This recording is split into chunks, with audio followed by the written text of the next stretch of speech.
So, if you've ever thought about getting into trucking, now would be a good time to start thinking about it. And if you're in trucking, things are about to get a whole lot better for you. So, here we go. Let's talk about it for a little bit. Welcome to Dashing Trucks. My name's Michael.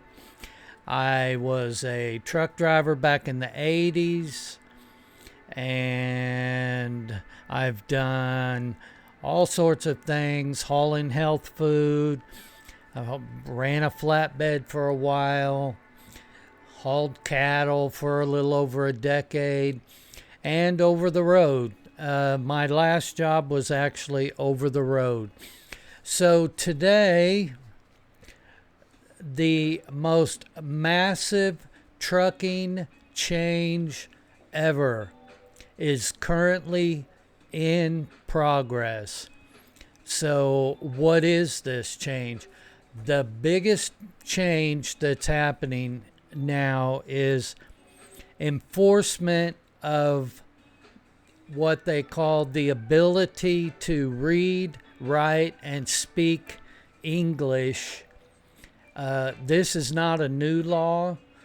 This has been on the books for a long time. It's been in FMCSA, the Federal Motor Carrier Association, the little green book that you get. So this has not been rigorously enforced until today. Florida is leading off the effort.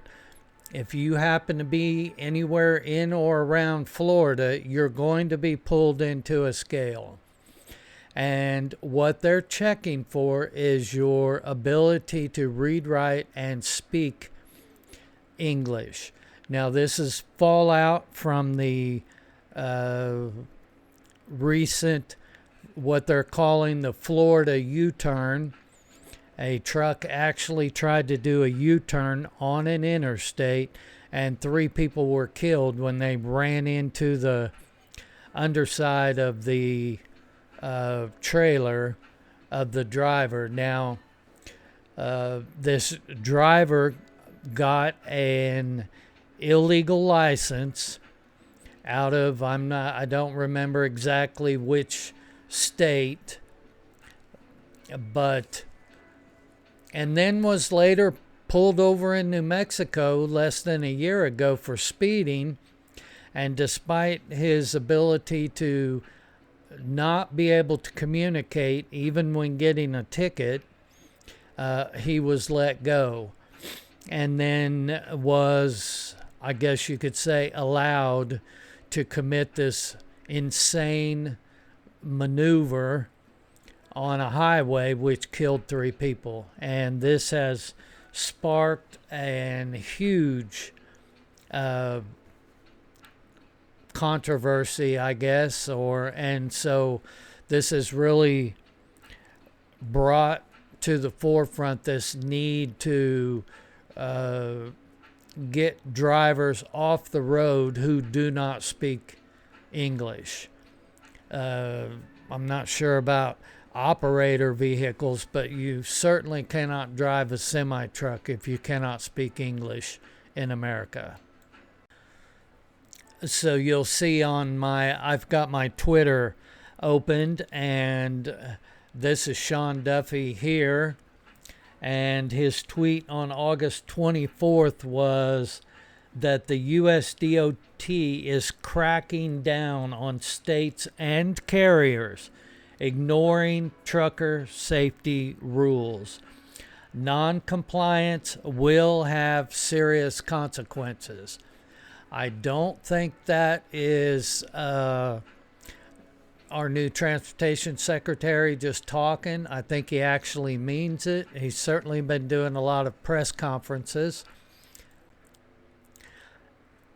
So what does that mean? That means that you may be, depending on what state you're in, you may be pulling into the scales for a compliance check. You may be asked to read, write, or speak English, and once that's satisfied, you'll be on your way.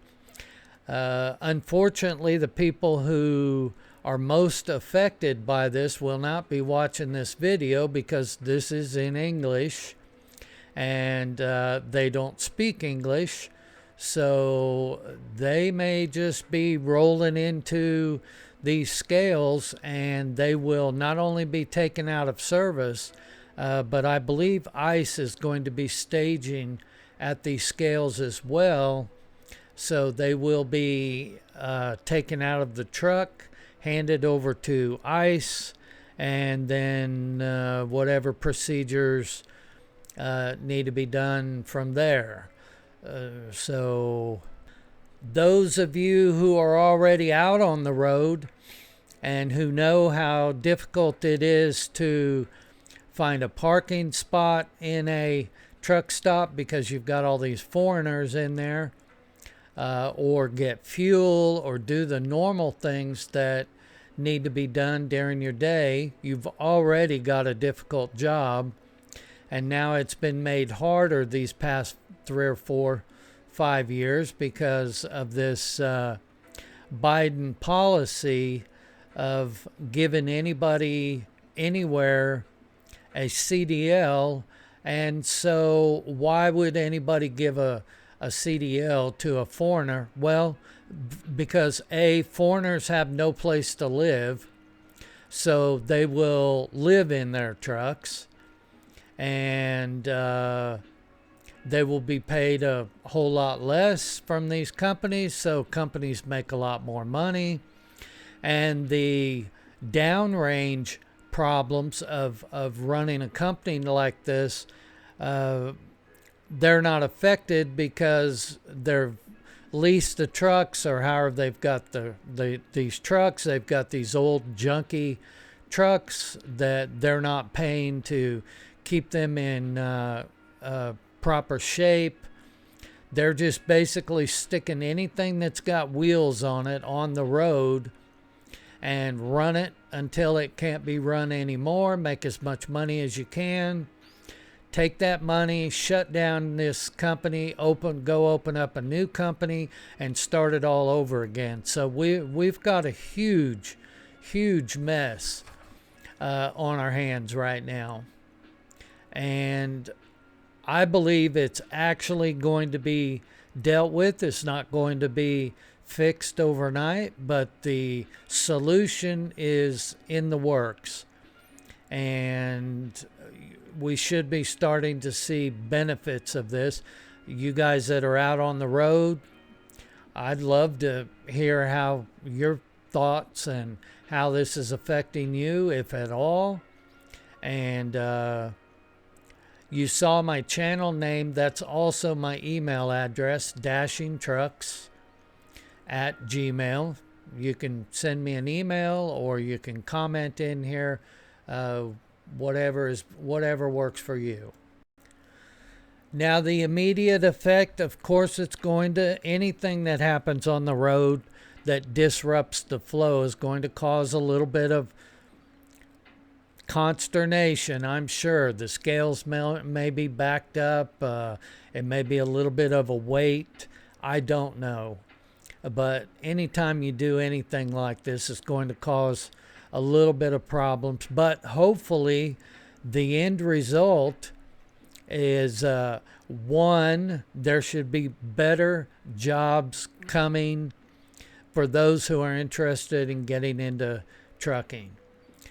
Two, those who are already on the road should be seeing in the next 3 to 6 months, I'm just guessing. I have no idea how long this is going to take, but you should be seeing better parking, ability to get onto a fuel island when you need it, less flip-flops, and people washing their feet in the sinks and truck stops, and all these other things that have been going on that drivers who already have a rough job made even worse by these foreigners. And to be clear, I have nothing against foreigners. America is built on foreigners. We're all foreigners. But you need to come into the United States legally.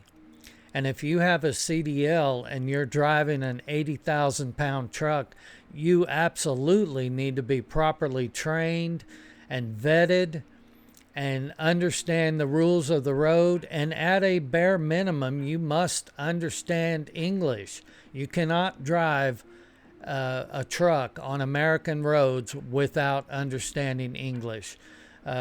This has been a rule for a long time. This is not something that we just made up because we don't like people from India or Uganda or wherever they're coming from. But you must speak English. So I encourage you, if you're out there thinking about getting into a career, pursue it. We will talk about on this channel how to find yourself a good trucking school. Unless you know somebody or you grew up around trucks, you're going to have to go to trucking school. Sometimes a trucking school is offered by a company. Sometimes it's an independent thing. I just saw a guy went to trucking school, hired on at KLM, hauling reefers. He's been doing it about 4 months, and so far things are going pretty smoothly for him. I'll find him on here and put him on this screen so you can actually see him. And meanwhile, I'm keeping track of several truckers that I follow their YouTubes, and I know they've been out on the road for a long time. They kind of know what's going on. And but I'd love to hear from you too. So this is my first video. I'm trying to kind of get my bearings. It's one thing to drive a truck and to understand how trucking works. It's another thing to do a YouTube channel and to get the message across in a way that makes sense, that will get any kind of views. I'd like to get a few more views on here.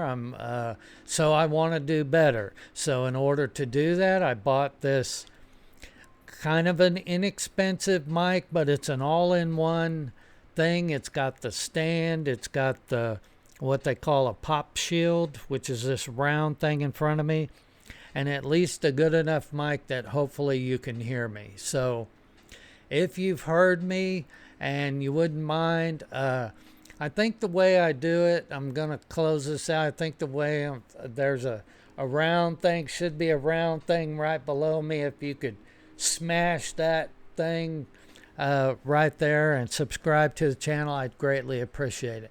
Meanwhile, I hope you'll come back. But we appreciate you watching all the way through. And as always, have a good day. Keep the shiny side up, and we'll talk to you soon.